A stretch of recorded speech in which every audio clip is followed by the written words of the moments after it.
सभी माननीय अतिथियों को आमंत्रित कर उन्हें इस तरह प्रतीक्षा करवाना, दक्षराज के इस नकारात्मक व्यवहार को देखकर मुझे उनके रंग ढंग पर घोर आश्चर्य हो रहा है। इसमें आश्चर्य कैसा वत्स? ये तो संसार का सत्य है और प्रकृति का अटल नियम है। कैसा नियम गुरुदेव?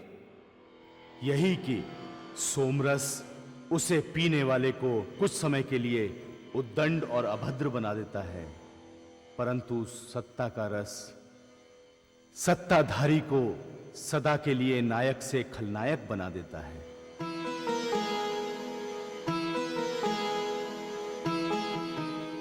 वैसे हम यहां ब्रह्मा जी, विष्णु जी और भगवान महादेव के दर्शन के लिए पधारे हैं। ये यज्ञ कर्म तो मात्र एक बहाना है। हमें त्रिदेव के दर्शन हो गए, यही हमारे लिए बहुत है। हमें दक्षराज से क्या?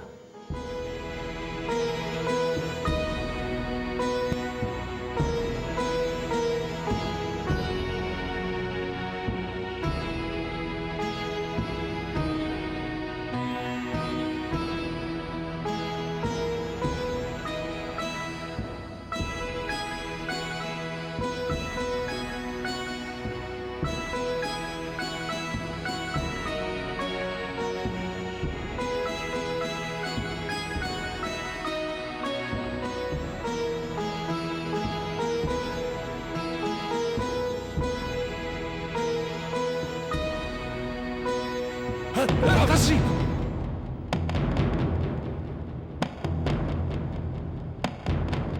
किस मूर्ख ने ऐसी दुर्घटनाकारी व्यवस्था की है? क्षमा कीजिए दाता, बुद्धिहीन से अनजाने में भूल हो गई होगी। हमारे नेत्रों के सामने से दूर हो जाओ कर्तव्यहीन। भृगु जी, इसे शीघ्र निकाल बाहर कीजिए, तभी हमारे मन को शांति मिलेगी। इसके कारण हमको ठोकर लगी है।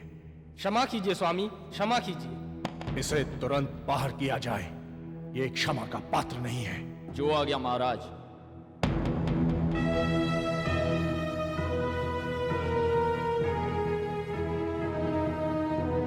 भगवंत, देखा आपने, दक्षराज सेवक की सेवा को अपराध समझते हैं। क्या एक सामर्थ्यवान व्यक्ति को ऐसा ओछा व्यवहार शोभा देता है प्रभु? स्वामी, क्या प्रेम का बदला अपमान होता है? लगता है पद और प्रतिष्ठा की सुरा दक्षराज के मस्तक पर चढ़ गई है। अहंकार का घड़ा अब छलकने ही वाला है। हे प्रिय नंदी, हे प्रिय भृंगी, जब कोई वचन मधुर ना लगे तो कान बंद कर लेना ही हितकर होता है, और जब कोई दृश्य पीड़ादायक हो तो नेत्र बंद कर लेना ही उत्तम मार्ग होता है।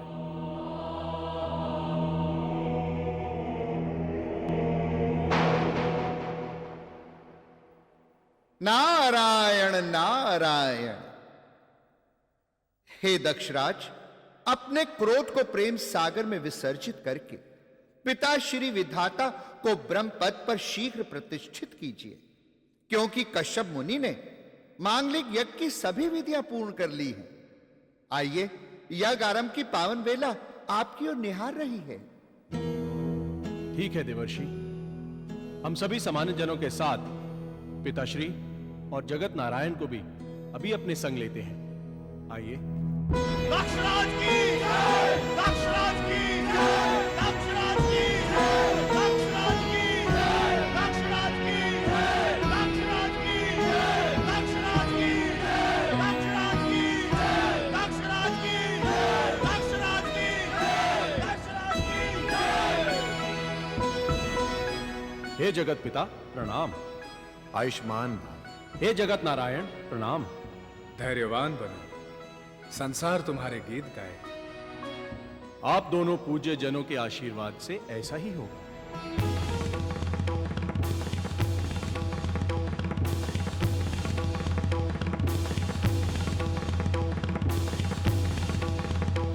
देख लिया भ्राताश्री,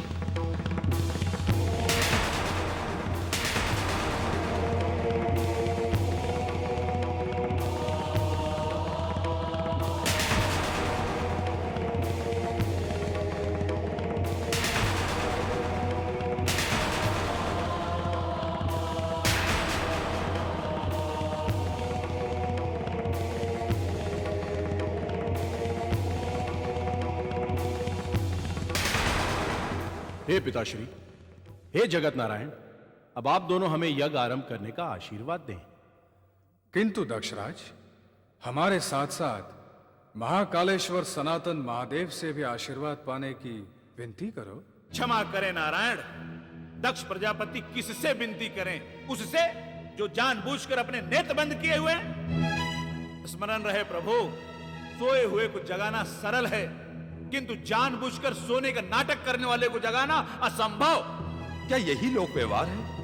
क्या यही जगत की रीत है कि पिता समान पूज्य ससुर खड़ा हो और जमाई राजा सोने का सफल नाटक करे?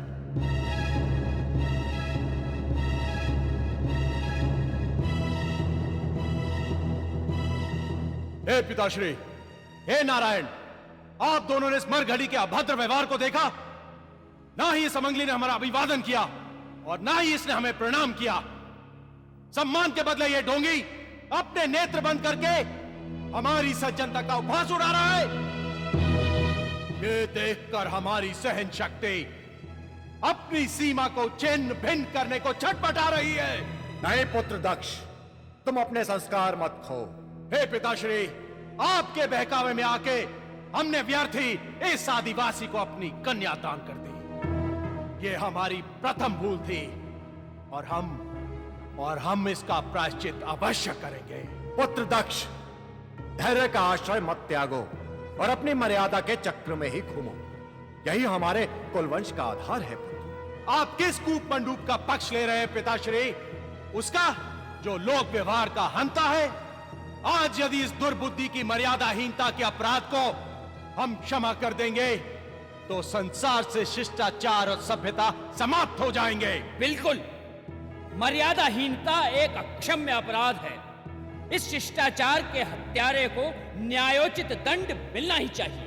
अन्यथा सनातन समाज से सभ्यता और संस्कृति की शव यात्रा निकल जाएगी। और नहीं तो क्या, अन्यथा पिताश्री के संसार में अपनी अपनी डफली और अपना अपना राग गूंजने लगेगा।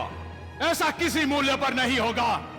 हम इस असभ्य शिव को दंड स्वरूप यज्ञ भाग से वंचित करते हैं। धार्मिक कार्यों एवं संपूर्ण कर्मकांडों से इसकी बहिष्कार की घोषणा करते हैं। ये हमारा श्राप है। दक्षराज, ये तुमने क्या अनर्थ कर डाला? आशीष के बदले निर्दोष महादेव को अभिशाप दे डाला। हाँ नारायण, हाँ, चारों वर्णों से अछूत इस भूतनाथ को हम यज्ञ पूजा से निकालते हैं। हाँ हाँ, हम इस बैरूपे शिव को यज्ञ पूजा से निकालते हैं। धन्य हो दक्षराज, धन्य हो। आपके अनुशासन की जय जयकार हो। हाँ दक्षराज, हाँ, आपने इस अपराधी को उचित दंड दिया है। आपके इस न्याय को कोटि कोटि प्रणाम।